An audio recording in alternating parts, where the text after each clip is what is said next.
Welcome to my channel on the best of fantasy. I hate ranking things, but I also am afraid of heights, and I have made myself scale 10,000-foot peaks, and so for similar reasons, here I am talking about my favorite fantasy authors in terms of prose. This is part of a series of top 10 videos that I am making, trying to get a little more nuanced with the top 10 format here on BookTube by talking about my top 10 fantasy authors who make me think, who make me laugh, who make me cry. And today I'm talking about prose. And to be quite honest with you, this is the hardest one I have made so far. But you know what they say, when the going gets tough, you cheat. So that's what I'm gonna do. I have I have a few honorable mentions, let's call them. And honestly, on a different week, I might even rank these things differently. Was a tough one, folks. I love prose as one of my heroes, Ursula Le Guin, says in her essay From Elfland to Poughkeepsie. The prose isn't some, little frill here. It is the cake. The prose is the story. And I consider myself a student of prose, and it is one of the things that I love about fantasy, frankly, because I think fantasy authors almost have an advantage when it comes to prose, in that the genre encourages the freeing of the imagination, and it encourages authors to create worlds through their words. And to me, that is just something beautiful. So let's get on with this. Let me bring out my honorable mentions. I have three of them. I could not decide on this one, folks. It was just so hard. But let me get through this. One of the ones is that someone who's not talked about much on BookTube these days, and I think it's a shame. Personally, I think her writing was absolutely beautiful, stunningly beautiful at times, and that is Mary Stewart, author of The Crystal Cave. This is the first of her Arthurian books from the POV of Merlin. Just wonderful stuff. I absolutely adore Mary. It's been a long time since I've read these books, but I'm sure that they have had a huge influence on me and that they live somewhere deep within my mind. But I just remember being wowed by the descriptions and thinking, wow, she has created such a beautiful atmosphere in these stories, really, I think, enhancing the kind of Celtic vibe through her beautiful prose. Another one, and this author is going to be on many people's top 10 lists, I think, and will be a favorite of many. I consider his prose to be a huge part of his success, and he is one of the most successful fantasy authors ever. And I'm definitely an admirer of George R.R. Martin's prose, author of A Song of Ice and Fire, among other things. His A Game of Thrones just hooked me right away when I read it, and a lot of that, I think, is the fact that he has so successfully achieved that balance between accessibility, but on the other hand, slipping in enough of the archaic vibe, giving me a few words here and there, sometimes playing with syntax. He does so really skillfully in this series. It's something that isn't remarked on a lot, but I feel like Martin creates his world through his prose very effectively with that balance that I'm talking about. One of the reasons why he is one of the great masters of the genre, in my opinion. And another one that is going under honorable mentions, and if I had more places within 10, it would be there. I only have 10 places within 10, and there are so many of these authors to admire. But one of the most quotable authors that I have read is Mark Lawrence. And in fact, the book that I'm holding up right now, Red Sister, which is the beginning of the Book of the Ancestor, this has one of the best, if not the best, opening line I've ever seen in a book. And I'm not going to read it. I'm not going to say it. Many of you probably know it. But I think it is just one of the most brilliant lines ever to open a book with.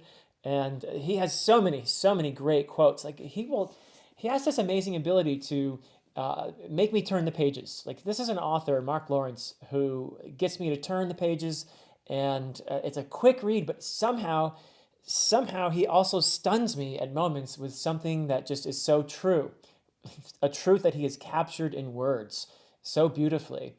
And it's not like you think of Mark Lawrence in terms of being, overly descriptive or anything like that. He's not.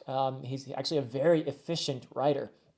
But there are moments when he just stops me in my tracks. And like that is the best possible way anyone could have said that thing. And I just love the way he writes. He's a writer who makes me think along with, entertains me. And that's just a great balance to have in a writer. So he's definitely one of my favorites as well. Well, let's get on to the top 10. I mean, how could I possibly, who could be better than these three that I've already mentioned? This is a stacked list, let me tell you. But so let's get on with it. And I'll be holding up, 10, 9, 8, 7. And people will be like, what? That's not your number one? Well, you'll see. So anyway, here comes R. Scott Baker, author of the Second Apocalypse series. I have read the Prince of Nothing trilogy so far. I'm going to be moving on to Aspect Emperor, the last 4 books in the Second Apocalypse series. And I am just deeply impressed. One of the things that impresses me the most about these books that I've read so far is R. Scott Baker's command of prose. Just really brilliant at evoking a sense of horror and a sense of unease. This world that he has created is one of the most bleak worlds that you will ever come across. And the effectiveness of that portrayal largely derives from Baker's command of the language. He's just got a really great and I would say efficient prose style.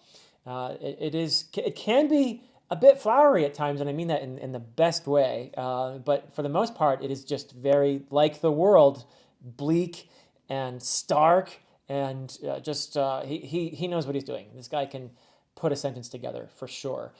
So he definitely has a place for me on my top 10. I suspect a lot of people would put him near the top, if not at the top.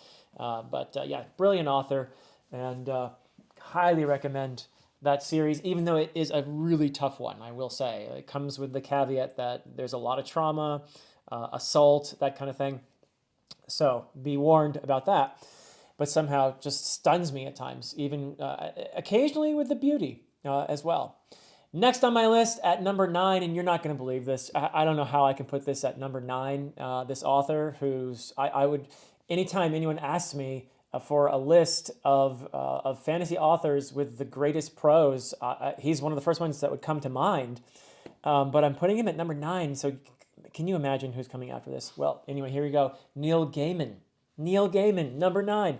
Man, this is an author who can, it's amazing to me how he can evoke beauty so effectively at times and also evoke horror. He is a master of portraying the grotesque, and it just stuns me that he has this range as well. Also does a brilliant job with the dialogue. He has very nice, distinct voices for a lot of his characters. Wednesday in American Gods being one of the most distinct voices you can ask for. And yeah, he's just dreamlike sometimes in some of his other books that I've read, like The Ocean at the End of the Lane. I feel like I've woken up from a dream when I close that book. It is just really amazing, the atmosphere that Gaiman is able to evoke through his prose. Another great master of the genre, and very distinct as well. I feel like whenever I'm reading Neil Gaiman, I know I'm reading Neil Gaiman. He has a very distinct and strong authorial voice. Next, speaking of distinct, this author actually, to me, has one of the most distinct voices. I'm positive that if I were to pick up a book by her, I would immediately be able to, just like when I'm listening to a Vivaldi piece on the radio, I'm like, that's Vivaldi, or that's Bach. Well, this is Jenny Wirtz, and she has an amazing command of the language. I'm putting her at, I can't believe this, at number 8, and I'm actually in the midst of her monumental masterpiece, The Wars of Light and Shadow, right now, so who knows, she could even rise on my list. But it begins with Curse of the Mistwraith. It is just an amazing series, The Wars of Light and Shadow. But Jenny Wirtz probably sends me to the dictionary more often than any other author that I'm going to mention today. She's just brilliant, and I love that she stretches me when I'm reading her prose, and she's able to stun me at times with a portrayal of a scene that is just so beautiful. and I have to go back and reread a passage thinking, wow, this was amazing. That's the thing about these authors. I frequently read them more slowly than I read the authors who are just trying to get the story across as fast as possible. These are authors you want to take your time with, and that is certainly the case with Jenny Wirtz, who's just amazing. She has such an amazing ability to immerse you in the world, in this case, Athera. It's a living, breathing place because of the richness of her prose. Next on my list at number 7. Now, I know people are going to yell at me for this by putting this as at number 7 and not 1 or 2 or whatever. But look, I've only read one book by this author, and it was probably 30 years ago, I would say. So I will be reading more books by this author, I promise. And I wouldn't be shocked if this author's would even go higher on this list for me if I were to do it. Be so foolhardy as to do this again. And so yes, you can yell at me in the comments if you like, but I'm putting at number 7 Gabriel K. And this is the book that I have read, Tigana. I read it so many years ago that I don't even know what happened to the copy that I used to have. So I recently reordered the book so that I could read it again. I intend to read it this year to begin with a reread because it's been so long of Tigana. And I do remember being stunned by the beauty of GGK's prose. He is, I think, probably, if you were to do a survey of fantasy readers, he would be on many, many, many lists, if not the vast majority. But yeah, I think he is a very talented writer. Also, had shout out to him for helping with the Silmarillion. I don't even know how much Gabriel K is in the Silmarillion, but he helped Christopher Tolkien to get that ready for publication. So who knows? But anyway, he certainly learned his stuff early on because he has a beautiful command of the language. Just stuns you at times with the appropriateness and of a statement. He just captures a scene so beautifully with his prose. So I'm looking forward to reading Tigana again and eventually getting into many, many more of his books, hopefully in the latter half of this year. So yeah, here we go. Gabriel K. And the next on my list, an author that I read for the first time last year. And again, I know there are people who are going to say he should be your number 1. Well, he's not my number 1, but I really do have a tremendous amount of respect for Gene Wolfe's prose. And I read the Book of the New Sun, was amazed in so many ways. It was a jaw-dropping experience having read the Book of the New Sun and gradually increasing in with each book in my appreciation of his brilliance. Never quite feeling like I grasped everything, but I can definitely say that his prose is just stunning at times, just amazing. The 4th book in the series, it has this amazing opening describing war. And I don't know that I've come across many better written passages than that. Just great stuff. Gene Wolfe was most certainly a genius. And, I look forward to someday rereading Book of New Sun so I can claim to know at least some of what's going on, and also get into more of his work, more of his like pure fantasy work. Because Book of the New Sun, you could argue is almost anything, really. But it has aspects of fantasy, it has aspects of science fiction, it has, dying Earth traits, all kinds of stuff. But there's no doubt about one thing, Gene Wolfe can write. And so next on my list, at number 5, I just can't believe how many beautiful authors we have in the fantasy genre.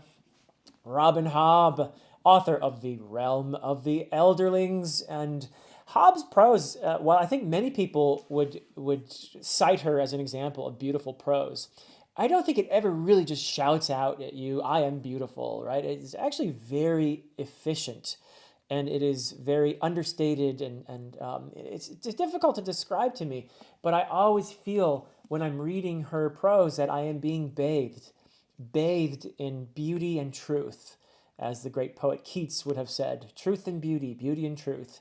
Hobb's prose is just gorgeous in places. And yet I'm not thinking about how beautiful the prose is while I'm reading her books until she just stops me with something especially lovely. But for the most part, I just have this constant feeling of beauty and warmth. And yes, there's pain in there as well, of course. But maybe one of the reasons people love her books so much and can get through the pain is because her prose is so beautiful. And she captures the beauty of the world around us. The theme that I feel like is at the heart of her writing is our connection with the world. And it is through her beautiful prose that she puts forth that theme so wonderfully. So Robin Hobb is here on my list. Next is an author who I've only read 2 of her books. And I have to say, if I didn't know the name of the author and I read those books, I wouldn't necessarily even think, oh, that's the same author. And the versatility of this author is one of the things that really impresses me about her work. And that is Susanna Clark, author of Piranesi, and also, of course, Jonathan Strange and Mr. Norrell, which I read many years ago and was absolutely amazed by. The command of the language that Susanna Clark has is absolutely at the top. And she, as I said, though, Jonathan Strange and Mr. Norrell feels like an amazing feat. It is like reading a fantasy version of Jane Austen that is somehow also very accessible and very clever writing in Jonathan Strange. Very dry wit and just really well done. Piranesi has a very different feel. It also, like Neil Gaiman's The Ocean at the End of the Lane, gives me the feeling of waking up from a dream. It is much more modern in its intent and in its aura, in its atmosphere, but it is also timeless, I think, and it is part of the secret of the beauty of this book. It is a melancholy book. And that is also something I think that she gets across with her gorgeous prose. It is just so beautiful. I feel so wistful about it, even thinking about Piranesi. But yeah, she absolutely. I hope that we'll get more books from Susanna Clark, but it takes her time to write these books. And that is one thing about many of these authors I'm mentioning do take their time because they really are students of the craft. They want these books to be as beautiful as possible. These are going to be monuments that stand the test of time. Well, speaking of standing the test of time, my next author on this list at number 3 is none other than JRR Tolkien, author of The Lord of the Rings, The Silmarillion, and The Hobbit, among other things, and also my inspiration in the first place for loving this genre. Now, I think that Tolkien sometimes doesn't get enough credit for the versatility of his prose. If you compare what he's done in The Hobbit to what he's done in The Silmarillion, really there's quite a wide spectrum there. The voice is really quite different. You have high tragedy in The Silmarillion, and you have something that is just so cozy and so endearing and childlike in The Hobbit. And I love how he combines those things in this one, in The Lord of the Rings, which for me is probably the most influential book I've ever read. And I love also, even within The Lord of the Rings, how much versatility there is. There are scenes, such as when we have Theoden in Edoras speaking in a very archaic, stylized manner. But when we're with the hobbits, the dialogue is much less formal, and it is fun and very, very warm and human. And so, he has also, to my mind, and I know that tastes have perhaps changed or moved on and that sort of thing, but I love his descriptions. I love being bathed in a world, and there is no world as beautiful and immersive as Middle-earth. And the secret to that is the prose of JRR Tolkien, who really, I feel like, set the bar when it comes to building a world. And he did it through his beautiful, beautiful words. So who could possibly be higher in my personal ranking than J.R.R. Tolkien? Well, here we go. Number 2 is Ursula K. Le Guin. Another author from my youth, major influence on what I think of as fantasy, why I love fantasy, and also, importantly, I mentioned earlier her essay From Elfland to Poughkeepsie, what I think of prose as it applies to fantasy. And I can't think of a better author as an example. She was too modest to use herself as an example in that essay, but I would put her right at the front of the essay because when I read these Earthsea books, man, I just got to tell you, it's like nothing else. It is simply, I've run out of words to describe how wonderful Le Guin's words are. It just, I feel like I've come home. I feel like I've come home, like my soul has found its place in the universe when I read Le Guin's words. And this is another author whose prose doesn't really shout at you. It is actually very efficient. It can be, in fact, rather unassuming at times. And then, when you're not looking, suddenly it will stun you. But yeah, just from sentence to sentence, I always feel so immersed in wonder.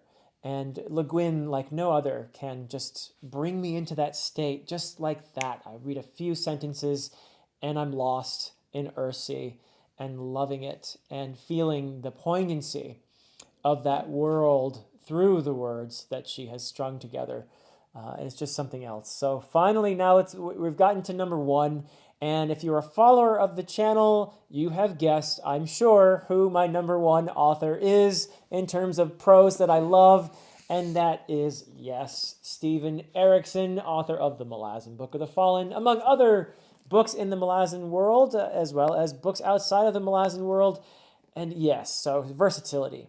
When I think of versatility in prose, Stephen Erikson is at the top. And because he has moments in here that are high tragedy, that are absolutely Shakespearean in their effect. But he also has passages in here that are just, comedy that you can't help but laugh at. I mean, belly laugh and snort and chuckle over. And he's got the full range. He's just got everything. He is able to summon the voices of such a diverse cast of characters. And he is able to give me the feeling of a world that has hundreds of thousands of years of history through his language, through his prose. It is just amazing. And by the way, he has poems in here. He's a damn good poet, too. Don't skip the epigraphs, please. Don't skip those beautiful poems. I feel like a lot of these authors who have beautiful prose are also inclined toward poetry. I think that is the case because poetry, like no other form of writing, it asks you to play with the language. And the authors who have great prose love to play with words. It is just part of the joy of writing, I think. But yes, Stephen Erikson, my goodness. I mean, the impact of this series, I think you can largely attribute to his brilliant prose.